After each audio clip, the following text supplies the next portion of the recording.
I quit. Not this vlog. I really enjoy doing this vlog. But quitting kind of has a complicated reputation that I want to sort out a little bit today. Quitting a job because it's draining your soul is a sign that you value yourself and your skills more than you value money, which is seen as kind of a good thing. But quitting a committed relationship with somebody, it's less cut and dry. I have been very interested in this topic of quitting over the last couple of weeks, and I found a few commonalities as well as 3 things that really stop people from quitting things that they really probably should. First and probably most obvious is if the thing, whether it's a relationship, a job, a habit, doesn't do anything for you anymore. Second is kind of related, and that is it's not making the most out of what you have to give. This could be a job that's like way below your skill level, or it could just be you're in a relationship with somebody who completely ignores and doesn't want any part of a certain part of your identity. Third is conflicting values, which are, when your values conflict. Fourth is if the relationship is actually damaging to you or the cost is just too high. And last, you're on a one-way street. Your opinions, your efforts, they don't matter, but you're still expected to pay special attention to whatever it is the thing wants you to pay attention to.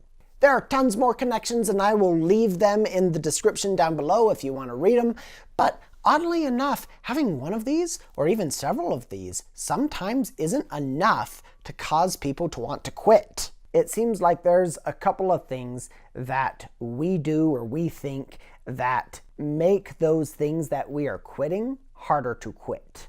One main reason is we don't like incomplete things. Case in point, look at this thing. You probably see a square in the middle, right? But there actually isn't a square. Your brain just doesn't like the negative space. It doesn't like things being incomplete, and so it generates one in your mind. Without this closure, without something being completed, that can cause some people to wait around in a bad relationship longer than they need to. It causes people to stay and watch terrible movies for longer than they want to. Did somebody mention movies? Oh, great. It's film student Bryce. If we observe the discourse from Star Wars fans over the last several years, you will find that there are many a fan that have loudly voiced negative opinions on any Star Wars film, starting with The Phantom Menace. In varying levels of eloquence, they have expressed their disdain for the characters and the storyline, and what studios have done to try and shape the Star Wars universe, and go through many pains to point out all of the flaws within the story and characters of the films.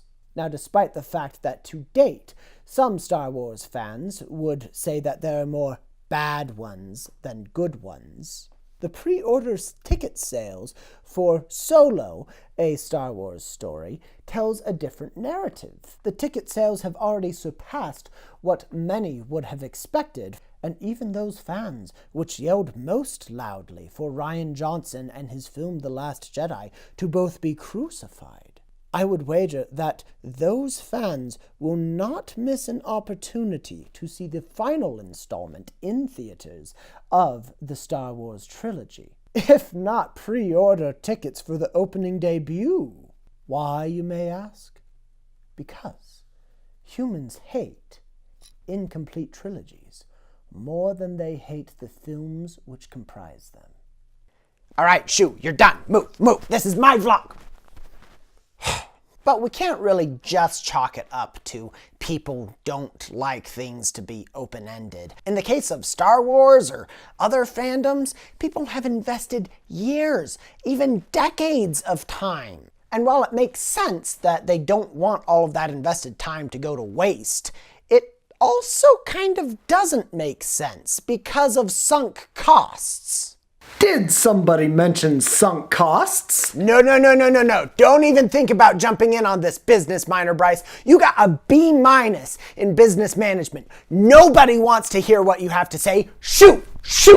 Now that we got rid of him, let's talk about sunk costs. Sunk costs are a trap that a lot of people fall privy to when they are trying to make the decision on whether or not they should quit something. Say you spend $1,000 in a business opportunity, and in the first year of that investment, you make $0. You worked hard to turn a profit in that first year, but for whatever reason, you just can't, and the investment that you initially made can't be refunded for whatever reason. Another business opportunity comes along. It'll cost more money, but it also looks to yield more money to you in the future. The thing is that it's mutually exclusive with the first opportunity. So you have to choose either, do I continue doing the first opportunity that I've already invested $1,000 in, or do I take this new opportunity and say goodbye to that $1,000? A lot of people's knee-jerk reaction is to stay with the first business opportunity. By golly, I am going to make sure that that was not a waste. But to quote The Office, it is way better for you to be at the bottom of a ladder that you do want to be on than to be in the middle of one that you really could care less to be on. So economically speaking, you shouldn't even be thinking about the $1,000 that you have already spent in the first business opportunity. You should just weigh the two. I'm sure now you are thinking, yeah, I can see how you got a B-. But that's not even the point. The point is that people do this in other areas other than business. They think, oh, I've been dating this girl for 3 years so far. I don't want to have to go back into the dating field. So, I'll just marry her. And people often do this because they don't want to change. Which brings me to my third and final reason. Change is hard. When you're quitting unhealthy eating habits, you can't just go on autopilot and eat whatever it is you want. Say you quit drinking for health reasons, but you have also been a social drinker with all of your friends who have gone to bars all of the time that you've been friends. You now have to exert a lot more energy to find new activities to do with those friends or to find new friends. The fact that you have to change your habits when you quit something is probably the biggest obstacle to actually making any sort of change that you want. Now, I don't want anyone to come away from this thinking that I am saying that you should quit a relationship as soon as you get into a hard spot, or because you hated The Last Jedi that you have to go and burn your entire closet of Star Wars shirts. What I am trying to say is that while there is great merit to the idea of being committed to something and not wanting to give up on something, we are really good at tricking ourselves into staying with something that we probably should have quit a long time ago by making ourselves think that the reasons for staying outweigh the reasons for going. And sometimes that just isn't the case. Mwah!